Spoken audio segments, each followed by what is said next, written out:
এই দেখো বন্ধুরা, আমার এই যে পশু প্রাণীগুলো, অবেলা জীবগুলো দেখো মারধর করে কে কানটার মধ্যে মেরেছে, মনে হয় কানটার মধ্যে ঘা হয়ে গেছে।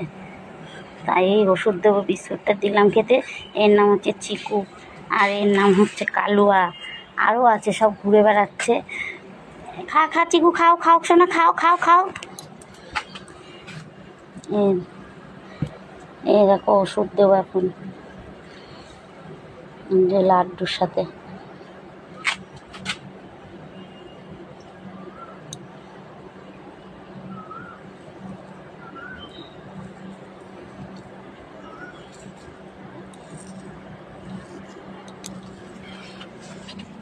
না শোনা, খাও খাও খাও। না না না না, চিকু চিকু চিকু চিকু চিকু, আমার চিকু শোনা কই? খাও খাও খাও, হ্যাঁ খাও খাও খাও খাও। বিস্কুটগুলো খেয়ে নাও, বিস্কুটগুলো খেয়ে নাও, খেয়ে নাও বিস্কুটগুলো।